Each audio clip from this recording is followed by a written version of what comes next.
Hey, welcome once again to my podcast, which doesn't have a name. So I just call it Jose Rosado Podcast. And today I have my friend from Twitter, Aaron. I met him on Twitter and his story it's amazing. And I don't want to tell his story. I want him to tell you his story because it's a story of struggle, a story of success, a story of finding a way to overcome the challenges and getting himself out of the gutter literally. So, Aaron, let's talk about that and tell me a little bit about what you're currently doing, where you were before hopping into what we call the Twitter money wave, and how you literally changed your life in how many? Like 6 months? Let's say less than a year, just because you put in the work. So, tell me a little bit about that, Aaron. So it's quite compelling. Like, so I'll go through what I do now, and then I'll go over my story and how I did it. So right now I do web design. I'll say like 50-50. I do web design and Twitter full time, whilst being in university, which I dedicate like 0% of my time to. So web design, I basically just design websites and funnels for clients. It's nothing special. And then Twitter, I do full time. I'm basically on there more than I should be, engaging with people, commenting, making content and affiliating. Really, I don't really have a course to promote, but so I go from where I am now simply because I had no money. It was April 1st, 2020. Was a very drunk Aaron. I had I think precisely minus $1987 in my bank account, or pounds. And I came in from a night of drinking, and I was like, I don't have any money. Like, I literally had to ring my dad and say, can you lend me some money, because I've literally got no money to eat. So he lent me. Luckily, he said yes, but he lent me the money. I just had to, I sat there. I was kind of, in my feelings, thinking to myself, I need to do something, or I'm going to be stuck doing something that I don't want to do for the rest of my life. So that night on April 1st, I messaged someone on Twitter. I was already on Twitter. I messaged someone and I said, I want to do exactly what you do. I want to make money from Twitter. I want to grow. I can see you've already got a successful page. So can you help me? Can you help me out and let me know how you did it? And he said, yeah. So he said, yeah, basically just comment, make your own tweets, tweet like a few times a day, comment on other people's, and then just like network, basically get to know people. So I was like, yeah, cool. So I started doing it. I changed up my Twitter account. I changed my profile picture. My old Twitter account was actually my YouTube account's Twitter account. I had like a gaming account. So I just switched it all around. I unfollowed like everyone, like friends and family. And I started following everyone like like Hustle and Conquer, everyone, around the sort of money Twitter sort of space. So that night I started, comment on everyone's tweets, making my first tweets were quite cringe. Like, they were disgusting. I remember them. I remember them. They were disgusting. But yeah, nothing really, special happened towards the start. I kept, I gained like 200 followers, I think, and then I released my own course, which was like a Twitter growth course. And again, it was disgusting. 200 followers telling people how to grow. I got called out so many times. I remember that too. I got called out so many times. People like screenshotting my account. Oh, how are you selling a growth course when you got 200 followers? But it's funny because the night I released it, I went to bed and then I woke up the next day and some like kid from South America bought it for like $10.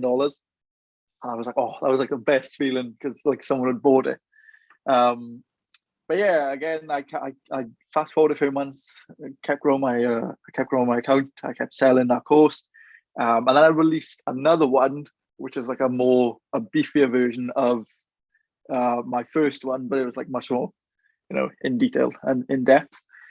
But yeah, that did pretty well. I think it made me about like $3,000 or something like that. Nothing special, but for a kid who had like nothing, it was quite big for me. And then I stumbled across, I think I had like 2,000 followers. I stumbled across Danko's web design. course. I'd already bought a few courses, or like I think someone gifted me a course for like growth or something. I don't really know, but I had my last $22 in my bank account, and I saw his course, and I was just like, yeah, whatever, I'll buy it. Because at the moment, like I still, when Gumroad holds your funds, so you can't get them back. So I still had no money. I was making money, but I had no access to my money. But yeah, so I spent my last $22 on Dan's course. I went through it. It took about 2 weeks to go through it. And then one day I was on Twitter and someone DM'd me, and I said, yeah, I was tweeting about websites now and then or whatever. And someone said, I see you talk about websites, quite often. I said, yeah, I didn't really think anything of it. And he's like, can you help me make one? And I was like, oof, yeah, I gotta, I said yes straight away. He let me know what he wanted. He wanted a landing page. So I said, yeah, I'll do a few straight away. I did it that night. I put everything off. I had like, college work or whatever. I put that straight off. And I sent it to him and he said, yeah, cool. And he sent me the money. It was like $200. And that was like my first ever proper payment from doing like stuff online, apart from like Gumroad. But and I was kind of like hooked because I just spent an hour or two making a landing page, and I made $200 from it. And like I had an old job in retail. It paid me like $7 an hour or something like that. It was disgusting. But yeah, $200 from like an hour or two of work, and I was just hooked. So I started, outreaching more on Twitter to people who wanted like websites or landing pages. And I started getting more clients. So I went from $200 to, I went from $200 for a landing page, and then I went to $500 for a website. And then I kept moving up to 1,000, 2,000, then 5,000. And yeah, that's kind of been my story ever since. I've, been focusing primarily on Twitter and web design. And that's what I do today, basically. I work a lot on Twitter. As probably everyone's going to see, but web design is kind of like the main thing that's taken over my life, sort of thing. Like I've completely forgotten about college. Like I'm here now, but I don't really go. But yeah, that's kind of my story. What are you actually studying in college? Computer science. Come again? Computer science. It's okay, but it's no. I got a funny story about it, to be honest. But are you learning like how to program and stuff like that? Because I do believe they teach you how to do that, right? They teach you. So I'm learning how to program. Like I know how to program, but it's like I've got 6 modules. So one of them is like programming, and then the other 5 is just like the fundamentals, like operating systems. What else is like databases and stuff like that. So yeah, it's the programming module is quite decent, and then the other module is just awful. But they just don't teach you how to sell that skill, right? Yeah, it's quite, it's kind of like, I'm going to teach you how to program. You do the program as we tell you, and then that's it. It's nothing. And then you're on your own. Yeah, and then they just send you off. That's a recurring theme on our little corner of Twitter, that we talk really badly about college, even though it benefits for some careers. For example, that career that you're studying is a good one, learning how to code and stuff like that. But being educated in a safe space that doesn't teach you how to sell that skill, it's like, damn, man, like you're spending so much time and so much money on a skill that they never teach you how to promote, how to get a job with that, how to create services around that skill. And it's shameful in my opinion, because, dude, you have coaches that teach you how to do all of that for $1,000, $2,000, $5,000 online.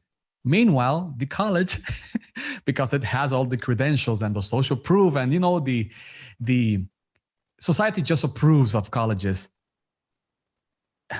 but they just don't teach you like how to make money with that skill, which is, in my opinion, so it's shameful. And how you say disgusting. I just hate part of college. Even though I'm college educated, I went to college for I don't know how many years, and I graduated in graphic design, and learning graphic design then led into web design, which is something that like you changed my life, but that's enough about me. I want to talk more about you.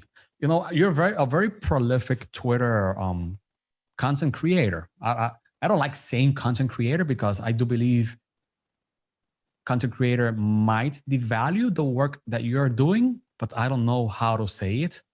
It's not influencer because that devalues even more. I don't like the term influencer, like, oh, he's a Twitter influencer. I don't like that because it just devalues everything else that you can do, even though you are influencing people through Twitter.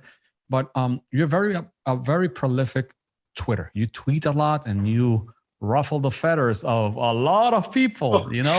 Oh, I saw a tweet that you tweeted like 2 or 3 days ago that someone else replied and the other guy went like super viral on top of your tweet. And you were tweeting like, you don't have time. Even like, if you're a young person from 20 to 25 years old, Yeah.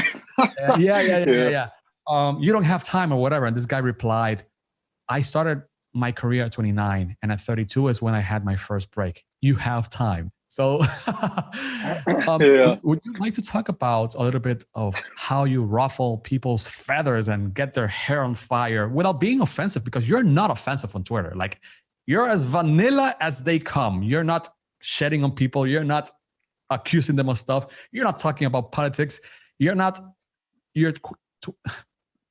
It's fun to see because you're not that polarizing. And I love seeing people that are not polarizing just for the sake of polarization and grow.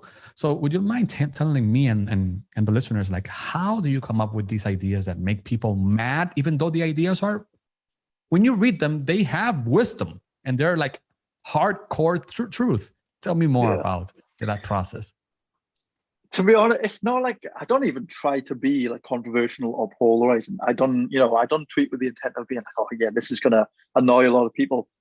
I just like to tell the truth, to be honest, and that that in itself just triggers everyone. But like the one you're talking about, the age 18 to 25 one. The tweet was age 18 to 25, the age where you can build your life or destroy it, which is true because I was 18 when I started like going out and partying, and then it was only until I was 20 that I started to get my life back to how it should be, like I'm back on track. Because for the past 3 years of my life, not including last year, I was destroying my life. I had no money, I had no connections, I had no ambitions or anything because I was going out every day and just destroying my youth, sort of thing. But I think a lot of people, judging by all the replies, see it as a thing where they know they've gone past that certain point, that they can't fix that. So they just sort of, use being, oh, this isn't true. You can build it at any time as a sort of defense mechanism because they know it's true, but deep down they don't want to really admit it. It's kind of, so like, yeah, I don't try to be controversial. It just kind of just does it itself. Like I've had, you can build your life after 25, of course you can. But a lot of people talking out of context, to be honest. The main point of that tweet was to say, your youth is something that you can never get back. Like there's barely any responsibilities, there's no baggage. You use that time you can utilize to make the most money, to make the most connections, to chase all your goals, basically. Because then I'm not necessarily saying everyone's going to be like this, but when you're older, you're gonna want kids, you're gonna be married, you're gonna have a house, bills, everything. So it's not, it could still be easy, but it's not as easy as when, like me, I've got no responsibilities. I just show up to Twitter every day and I make websites. I don't really do anything else. but but in like 20 years, I'm not going to just be waking up every day, going on Twitter and making websites. I'm sure I'm going to have kids, I'm going to be married, I'm going to have a house or apartment or whatever. I'm going to have so much more responsibilities. So that's why I'm setting the foundations now. But yeah, I think a lot of people will see my tweets and get triggered by them just because, it resonates. Like it just hits a nerve, to be honest. Like, I've tweeted many truths that people don't want to hear, and I've seen people quote it, like, this isn't true, but deep down they know it is true, and they just don't really like to admit it. So instead of doing that, they just go on this whole tangent and say, this isn't true, this isn't true, when, really it is, sort of thing. That's something I've realized on Twitter, that once you start tweeting about the things you feel are truthful, and when I say feel, I'm literally telling what you feel, because sometimes you feel something is true and it's not. So let's just say you feel it's true, or at least has some truth in it. People, like, they either misinterpret their tweet, or they just don't know how to read, and they just tell you, like, so you're saying that this is that and this is that, and they just blow up the tweet and don't understand the message. And it's something that happens when you say hard truth or truthy enough realities. Like, if you don't take care of your body, you're going to get fat. Like, that's truthful, right? People read that and they get offended, but I don't know why, because it's reality. In your case, what you tweeted about was like, if you don't get your life together between ages of 20 and 25, it will be really hard for you to like attain success at 30 or something like that, which it has a dose of truth. I know that for a fact. I'm 33 right now, and I wished that I would have used my 20s better. I started my online business when I was 30, 3 years ago. And even though I had made money online before that, but I took it seriously when I was 30, and I missed out on almost 10 years of achieving the success that I wished I had achieved during my 20s. So when I read your tweet, I said, like, damn, why didn't I had access to this tweet when I was 20 years old? So, and I didn't get mad. I just said, like, that is true. That is true. Truthy enough, okay? Which is something that people don't understand. Hard truth, like this is red, or this is white, or this is black. It's rare. It's rare when we're talking about human experience. And that is what you tweet about, your experience as a human. And that makes your tweets so compelling, because you talk about what you feel is at least truth to you, and you're not lying to yourself, which is, I believe, one of the core tenets of growing a brand on Twitter or any social media, which you have done. You right now have 40,000 followers on Twitter, right? Yeah. Mm-hmm. And how do you feel about achieving that kind of success on this platform that, unlike the other ones, is based on your ideas, not how you look or the fancy lifestyle that you live? So it's pretty nuts, to be honest. Like, I look at that number and I'm just like, a year ago I had no one follow me. I had like 200 followers, and now all these people are, they've clicked the follow button because obviously they like stuff that I've written, and they want to follow the stuff that I read or that I write. So it is pretty nuts, to be honest, because I never thought I'd be I never thought I'd be on this podcast. I never thought I'd be doing Twitter, making money on Twitter. That's like unheard of. But it's nuts, because you're looking at that number and, it's more than the people who live where I live, like the whole population of my town. And it's just nuts, because you're writing things that is true to you and that you've experienced, and then it resonates with other people. So it's kind of nice, because everything I say, people agree with, or like if I say, I just did this, people are like, oh, congratulations or whatever. I was like, yeah, I totally know what you mean. It's kind of, I don't want to sound like, I don't want to blow smoke at my own arse, but it's like you're being the voice of the voiceless, sort of thing, in the most, non-cocky way possible. But no, it is crazy. And now that you have this kind of attention, because it is a lot of attention, especially with the engagement that you get, 100, 200, 400 retweets every tweet that you tweet. That's a lot of attention. What do you do with that attention that you're getting? Honestly, I get a lot of DMs. I get a lot of, people asking me questions or whatever. I try to get back to everyone as quickly as possible. But I kind like the main aim is the main aim before I started like getting all this attention was just to make money. I just wanted to show up, make some money, and then leave. But now it's kind of I don't really care about making money on Twitter anymore. I make enough money outside of Twitter. So it's kind of like building a network where people are not blinded by society sort of thing. So they're not, in the same mindset as they used to be. Because I've never had this mindset that I've got now. Before I was, blinded by a lot of things. For example, like the only purpose of a human being is to get birthed, go to school, go to work, and then just die. I always had that mindset that I was just going to go to school, I was going to go to college, I was going to get a nice job, and then just retire. But I don't really, I don't see life like that anymore. Like I'm sure a lot of other people don't either. But that's kind of who the main aim now of my Twitter is, to show people that there's a life outside of your life, or like there's thoughts outside of the main thoughts you've got now. And it's like to show people that you have got a purpose. Your purpose is not just showing up to a boring office job or getting drunk on the weekends sort of thing. Because that's what I thought my purpose was to just make some money, get drunk in a club, and then do it all over again.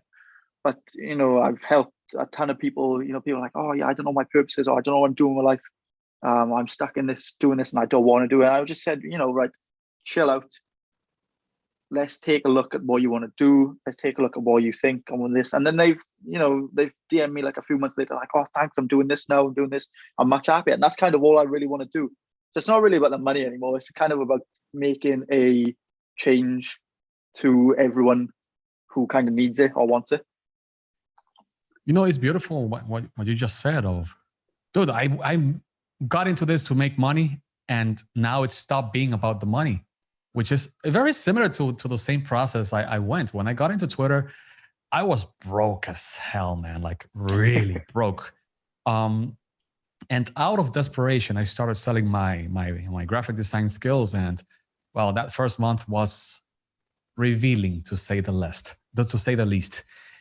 It changed my life. I made 2 times the amount of money I made in a month working as a 9-to-5 employee in a tech company that created software for banking and stuff like that, and swiping the credit card and that kind of technology.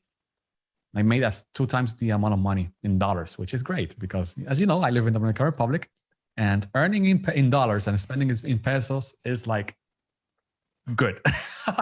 So good. So it reminds me so much of my process. Once I start making enough income and monetizing Twitter and realizing that it's so much more than making money, things got better as time passes by, and more people found value in what I was doing. So I find a lot of similarities between your process and mine. And something that you said caught my attention. A couple of years ago, let's say you had this mindset of, okay, I'm going to go to college, I'm going to complete that career, I'm going to find a job, I'm going to marry a beautiful looking woman, and I'm going to have good looking kids, and then I'm going to die and live, and then I'm going to make money and live out of my pension, and then I'm going to die. That's it. Yeah. That is the mindset of a lot of people, which, to be honest, that's okay to me, because we need people to work for others. That said, how did you go from I'm going to work, I'm going to get married, I'm going to have kids, I'm going to retire, I'm going to die, to your current mindset of I'm going to create my own business, I'm going to help as many people as I can, and well, retirement is not on the table, but serving more people and helping more people. How did that happen? It was through a lot of things that I read on Twitter, like the whole societal programming that you're basically, instilled with all this information that you're going to work for other people, and then other people are going to just benefit off you, and that's how like the world works. But I've never wanted to be the whole office worker in a cubicle for 8 hours since I was like a little kid. Like I'd be in school and people would, like, the teacher would say, "Oh, what does everyone want to be when they grow up?" And so you'd have some people saying like, "Oh, yeah, I want to be a vet, I want to be a barber," and I'd just be like, "Yeah, I want to be a businessman." And I'd just be like, "Oh no, don't be stupid, pick a real job." I'd just be like, "Yeah, okay, whatever." But I've always had the whole mindset where it's being forced upon people who don't want to do those things. But I just couldn't really find an escape from that sort of thing, so I kind of just accepted it. But then when I came to Twitter, I read the whole thing about like programming, like mind program, societal programming, and how people get like exploited into doing things that they don't really want to do. And I think it's because all those people had like the same opinion as me and the same views as me that I could finally be like, yeah, this is actually true, and I'm just gonna, that's how I'm gonna think from now on. So it kind of like reinforced all my thoughts that I originally had. But yeah, I've always, I see a ton of people, 99% of the population saying, "Oh, you happy doing what you're doing?" And they're just like, "No." And people say, and you ask people what their goals are. "Yeah, I want to make like $1 million a month or something.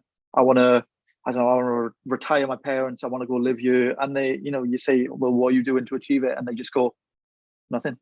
And, it just gets you thinking like, well, you're not doing it because, one, you're so unmotivated to do it because of all the things that you've learned growing up. Like, oh yeah, only the prestige members of, or like the elite members of the society are able to do this because of who they are, sort of thing. And it's it shouldn't really be like that. I know that's how all the world works. Wherever we're basically told to get a job and then retire, and that's how it is. But like we're never really taught how to pursue what we do, or pursue what we want to do, or our purpose, our true purpose, sort of thing, or our dreams, right? And that's what I want to, tell people. That's why I'm doing Twitter now. It's just to basically show people that, yeah, everyone has dreams, and you can achieve those dreams, like me and you, everyone else on Twitter has. You just got to put in the work, and you just got to bust out of that mindset that you have, because it's such a prudent mindset. Oh yeah, I got all these dreams and I can't achieve them because someone told me I can't, or like I can't achieve them because school told me to just get a job. And that's sort of my view on the whole society sort of thing. Is just, I think it's appalling, to be honest. It's like the whole school system. In school, like I said, I was told to get a real job, like I'm sure many other people have. And it's people who say that are the reason why people don't chase their dreams, because you're told, "Oh yeah, business, the things you see in the movies are impossible. It's just by a stroke of luck or whatever." And then you get into that mindset, "Oh yeah, this is never going to happen to me, so I'm just going to get this office job for the rest of my life and follow what other people do." So yeah, the main goal of, I think my purpose now, like what I've established, is to get people out of that mindset and get people to chase their goals and chase their dreams that they've always wanted to. Now that you say that, I remember when I was, I don't know, like 10 years old, like 11 years old, Pokemon was very popular back then. It still is to some point, but it was really, really popular. And I had a friend who had the only inkjet color printer in the neighborhood. And I talked with him. I told him, look, his name Edward, one of my best friends from childhood, is in New York right now. And I told him, like, okay, let's print out these Pokemons and let's sell it. Let me sell it on school, and I'll give you a percentage because you are putting the ink and you're, printing. I had a printer, but it was like a black and white. He had the only inkjet color printer. He said yes. I started printing out these Pokemons, but I noticed that if they got wet, the ink will just like drip away, because it's not like laser that it's just like, I don't know how laser printer works, but when you add water, it doesn't like it doesn't damage that much. So I started selling these Pokemons, and after I noticed that after they got wet, they just didn't work anymore. I got one of these transparent masking tapes. I don't know the correct term, and I just like created like a layer with the mic tape on each of the Pokemons, and I cut it out and gave it away for 5 pesos, which was good enough back then. And the thing is that once I started making, good enough money for a 10-year-old kid selling Pokemons, which I believe it's illegal to do something like that. But it was like 10 years ago. The school noticed, and the principal took me into her office. Or was it a man? I forgot, man. I think it was a girl. I don't know. I don't remember the gender of the principal.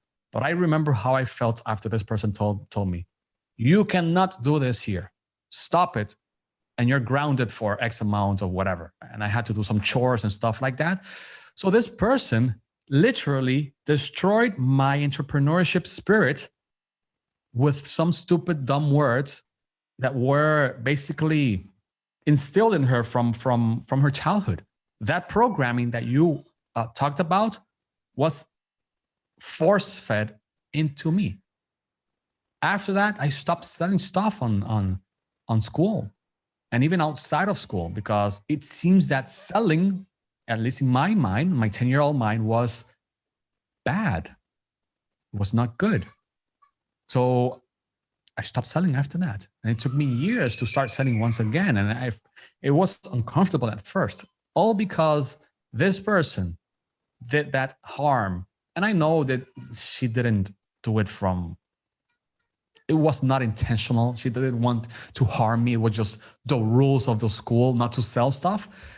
But still, man, that programming goes so deep that they'll destroy your entrepreneurship spirit from its inception. It's crazy now that I think about that. Imagine a school that actually encourages you to sell stuff to your other classmates, and find a way that both you and the other classmate find a path to win. It's not only about making money, as much money as you can, but also find a way to provide value to that classmate or that buyer client, right? And they destroy that from the inception. And my parents never told me anything about entrepreneurship and stuff like that, even though my dad is an entrepreneur. But he also never educated me in regards to that, which is something I will not do with my kids, even though my parents are like the best parents in the world.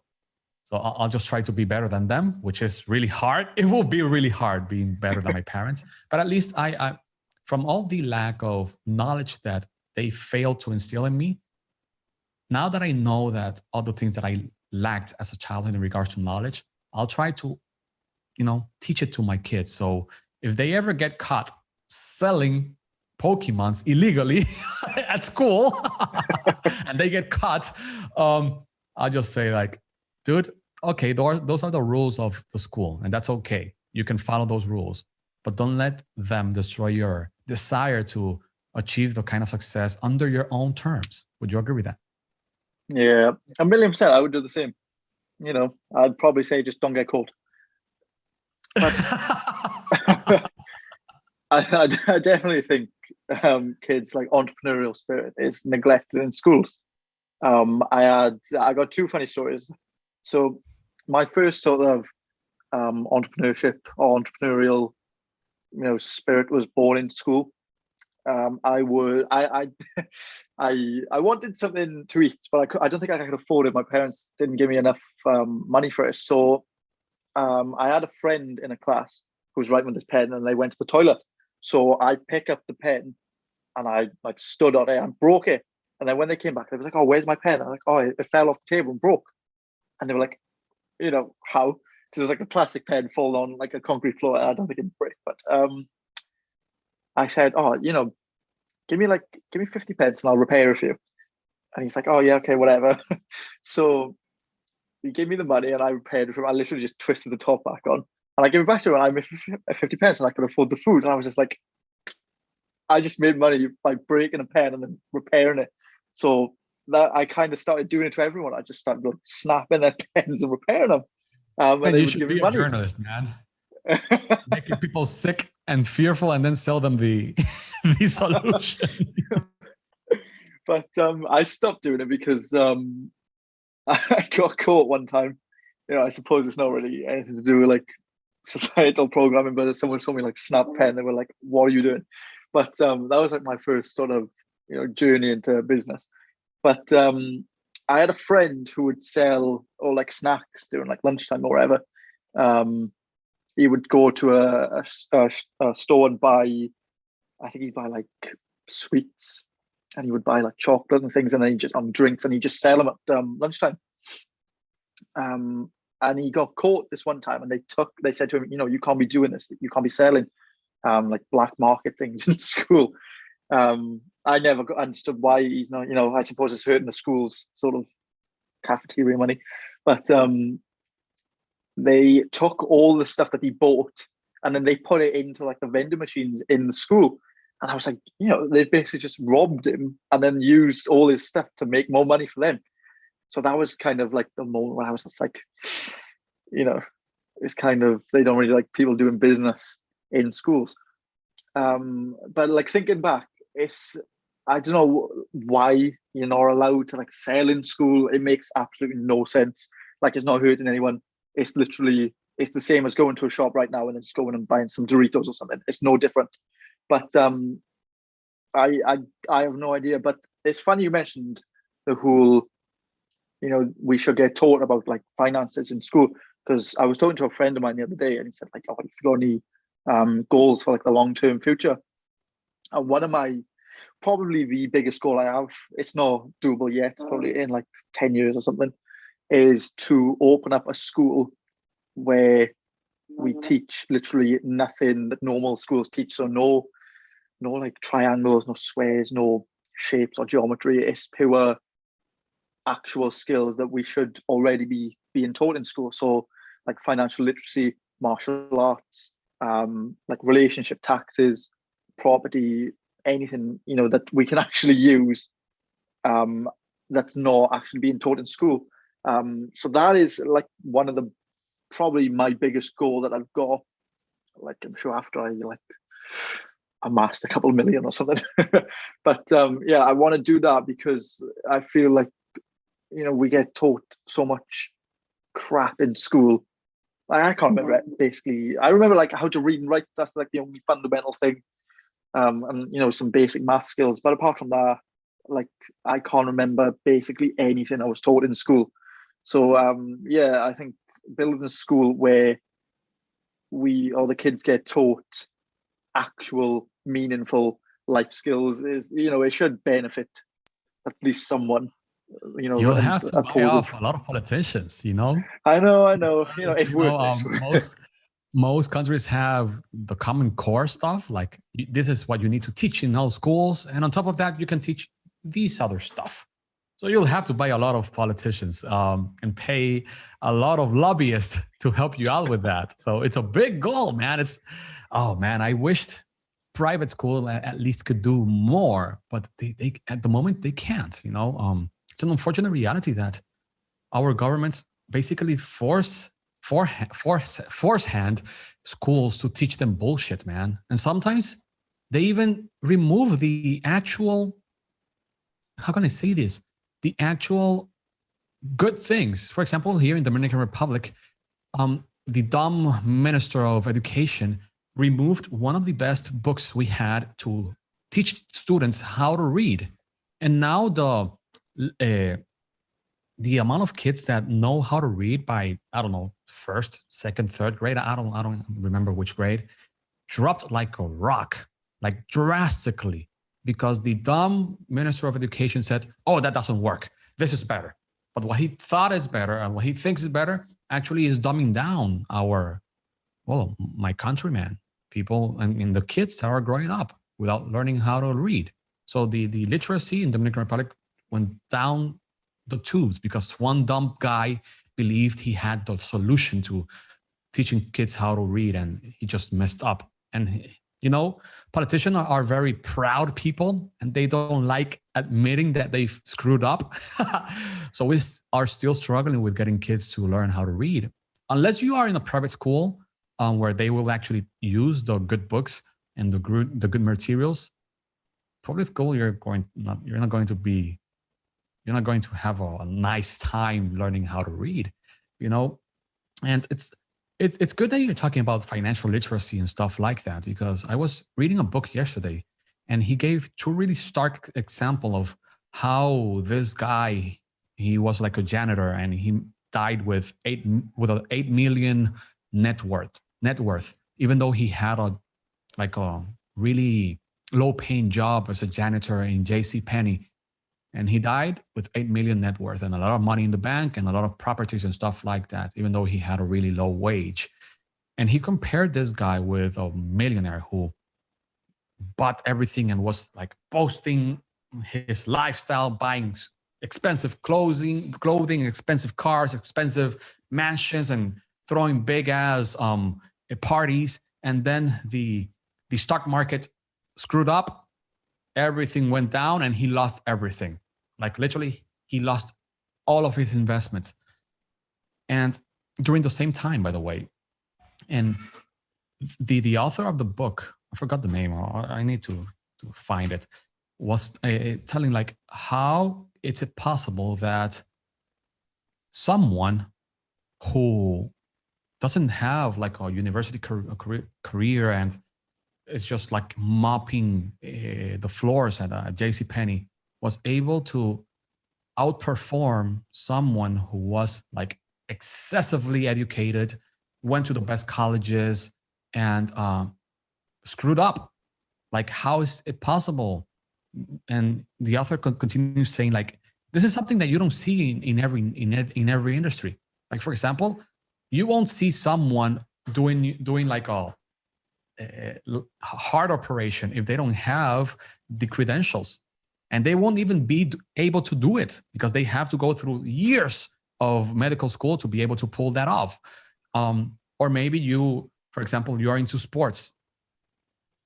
Dude, sports is like the top 1% of the 1% of the athletes that get into the major leagues.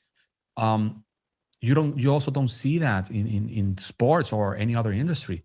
But when you're talking about money and financial literacy, you see these kind of cases where guys who don't make a lot of money outperform, for some reason, the guys who just make a lot of money and start throwing it through the air, just thinking that they'll be making more money. By the way, the book I'm reading is The Psychology of Money, written by Morgan Housel.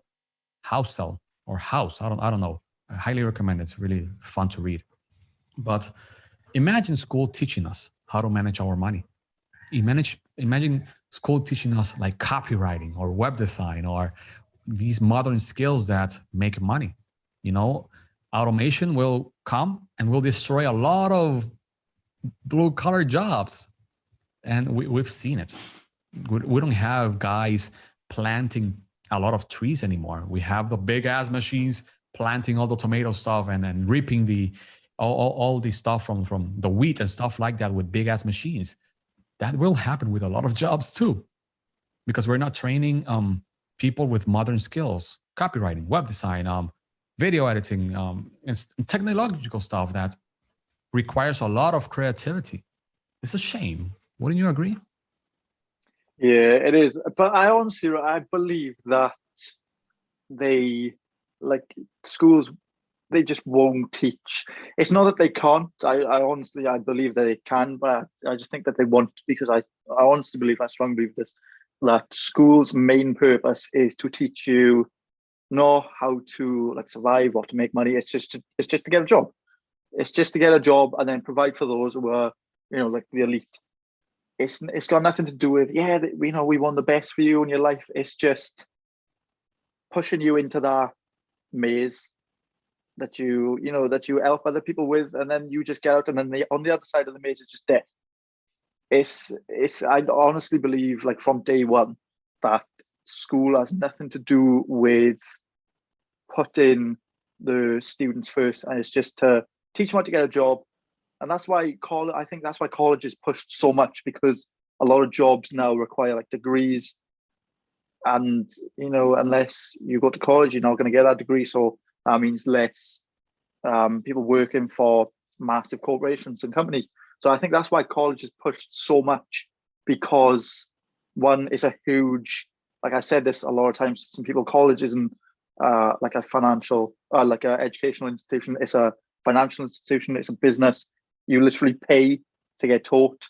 It's just big business. And then you're left with a bunch of debt, and then you work for that system for what, 40, 50 years to repay that debt. And it's just like a vicious cycle.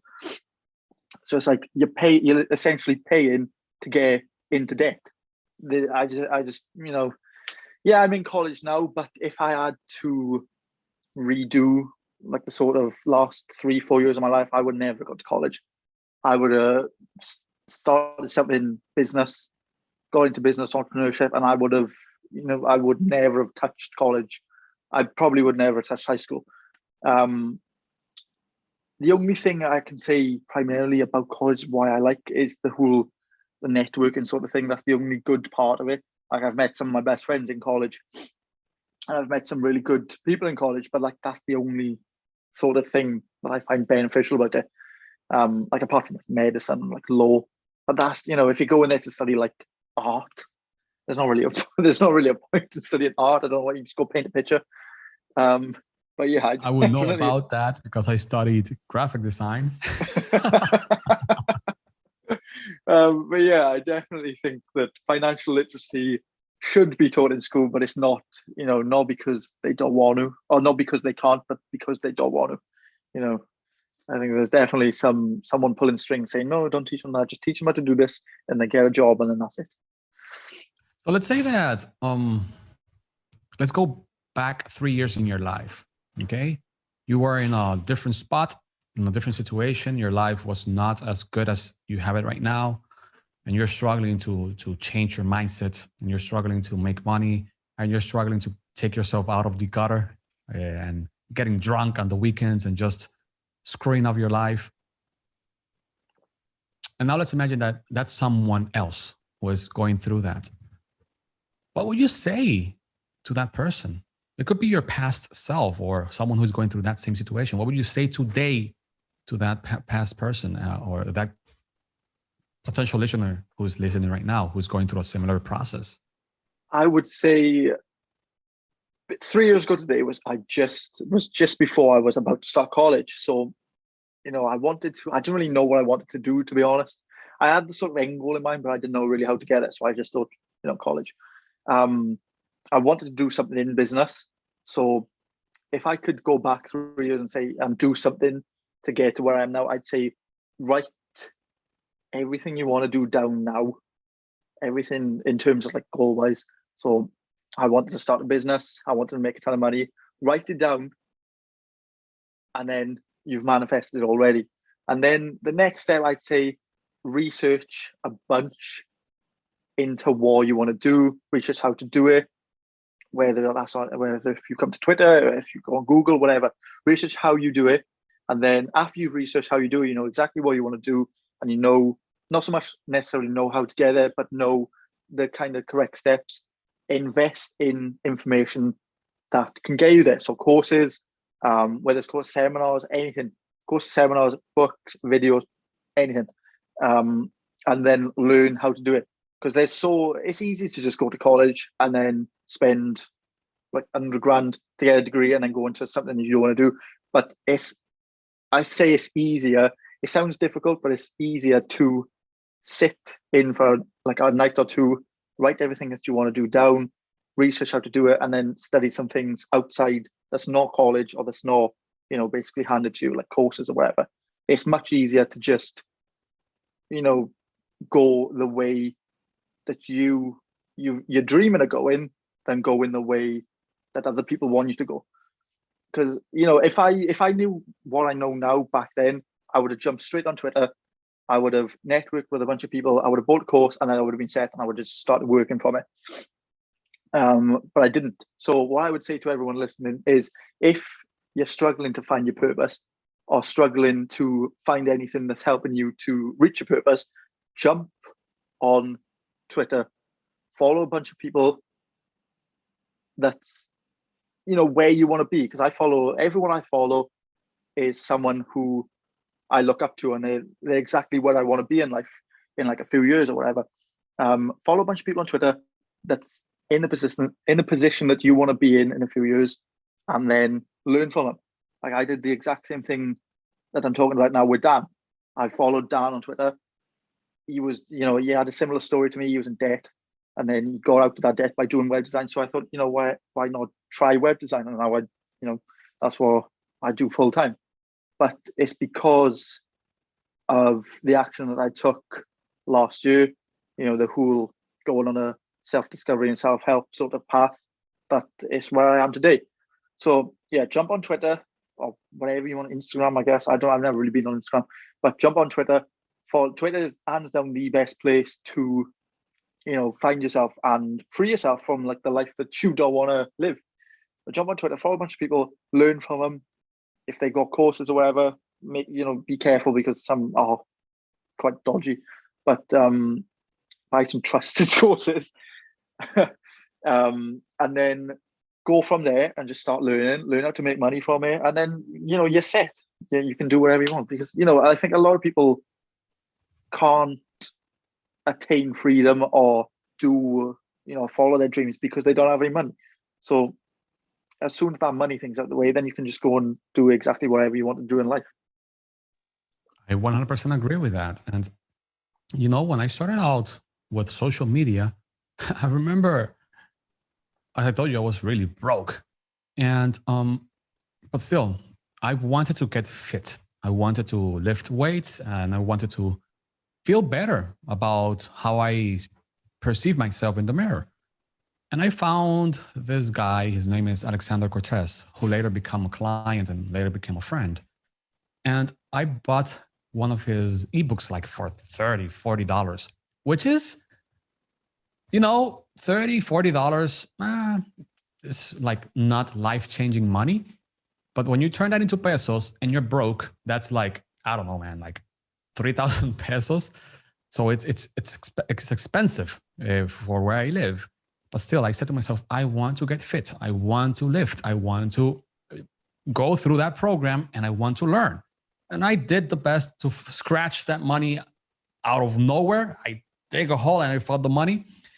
I bought the freaking book, and I got into fitness way more than I used to.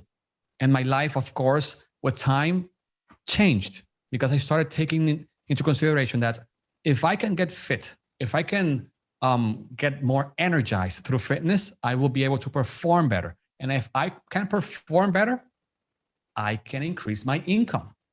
And if I can increase my income, I can increase my lifestyle. And with that lifestyle, better lifestyle, I'll be reducing my stress. I'll be reducing anxiety. I'll be providing a better lifestyle to my wife and to my 2 kids. Back then, we didn't have kids. I had 1 kid when I bought that program. But how one investment, even though I didn't have the resources, I found the resources, I put in the work, and now I use those ideas to essentially change my life. Now, I cannot tell you that program changed my life, but it was the starting point of me taking my health, my fitness health, my physical health, my mental health, and making it more important than what I used to make it important. Okay.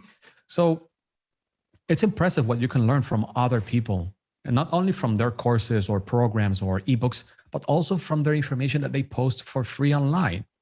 And you're one of these people that is constantly posting, not only, what's the name? Hilarious. I don't know how to pronounce that word. Hilarious tweets that make you like, just laugh your ass out of how funny they are and how truthful they are, but also how they serve the purpose of inspiring people to take action.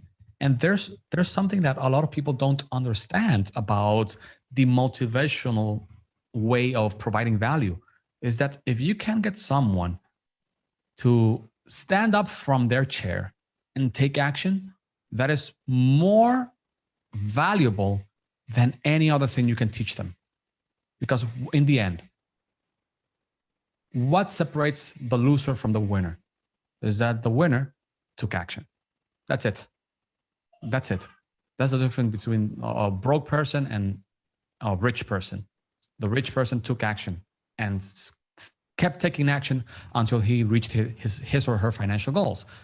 And you can find these people on Twitter. You're one of them. I'm one of those.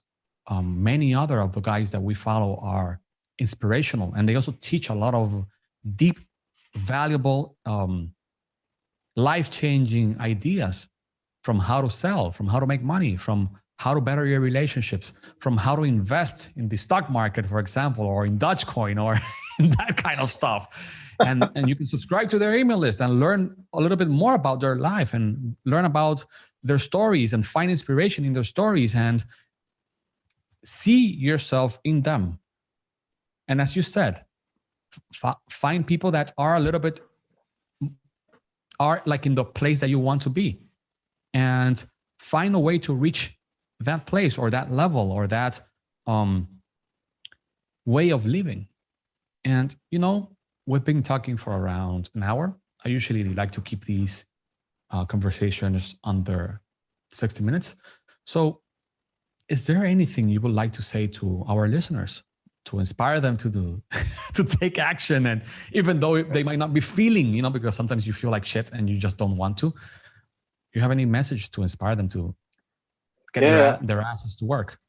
But something I think everyone can relate to is, a year ago, before I started Twitter, I was broke. I was depressed out of my mind. I would drink constantly to cope. I had, I didn't know anything, apart from going to college. I had no ambition, which I'm sure is like a lot of people are like that. So if I've listed anything that resonates with you, so being broke, depressed, no ambition, the advice I'd give is jump on Twitter, follow it's quite hard to find people, if you're searching for them, but then, once you find one, then you find everyone. Follow people that inspire you and relate to. You can find, there's plenty of people you can find on Twitter that will teach you to do whatever it is you want, whether it's paid or for free. There's plenty of free actionable advice on Twitter. I've seen people go from like 0 to 10K a month because they just follow free advice that people tweet. Follow a bunch of people on Twitter, get into contact with them and say, I need some help with this. I'm not feeling really good. Whether it's me, whether it's anyone else, it doesn't matter. Ask for their advice. You can buy their stuff if you want, it's up to you. And then go from there. I promise a 1,000,000% that you'll feel better just after talking to someone on our side of Twitter. Because, it's all good asking advice. It's like, asking financial advice from someone who is in debt. It's no good. But when you come to Twitter, there's people who are like shredded fitness-wise. There's people who are, wealthy. They're anything, people who are mentally right, that sounds bad, mentally capable. And, ask someone, get some help, get some advice. And I swear to God, they will help you. And you'll feel much better. You'll have more clarity of what you want to do. You'll have, whether it's money, you'll have more money. Not instantly, you've got to put the work in, but you'll just feel more, more willing to go and attack like the life that you want to get. Because that's what happened to me. I know that's what happened to a bunch of other people. I just asked someone how to do something. They told me, I took action, and then it worked. But without that person helping me, I wouldn't be here today. So yeah, jump on Twitter, follow some like-minded people, or follow some people who are in the position you want to be in the future, and just get to know them, ask for their advice, and you'll be set. 100% agree. Find people you admire, emulate them, emulate as many people as you can, and you'll find your own voice and your own way of doing your stuff when you do that. And it's such an underrated advice. People want to create their own life under their own terms without actually understanding how to create their life under their own terms. Stop the trial and error, man. It's just dumb. Find people who did what you want to achieve, copy and paste their business model, let's say, and the way of doing stuff. If it didn't work, find someone else. Exactly. Didn't It's work, as easy as find that. someone else. Easy. Didn't work, find someone else. Didn't work, did it work? Great. Now you have all of the previous skills and ideas that you learned from your past failures, and you have achieved that success because you found the formula that worked for you. And it all starts by copying other people, not plagiarizing or stuff like that, but imitating. It's a game of imitation when you're starting out. Imitate people you admire. Find a way to be like them, and success eventually will happen. Aaron, thank you so much, man, for giving me this precious hour of your time. I really appreciate you. I love your content. It's it's fun to read. It's amusing to see how people get mad at your ideas, which are not polarizing. I don't feel they are polarizing in the way of getting mad with you. I just think they cut deep. Your ideas are so cut deep, and some people find offense on those ideas, even though that they're meant to be a good advice for helping others. Thank you for that content, man. I really appreciate it, and I'll add all of your descriptions and your links down below. So be sure, listener, to follow Aaron on Twitter. I'll add all of the links in the description. Be sure to reply to his tweets, follow him, retweet him, and make him more famous, man. And give him more, how do I say this? More engagement, man. Engagement is a drug. Make him high. Thank you so much, man. I really appreciate it. No problem, brother. All good. Ciao.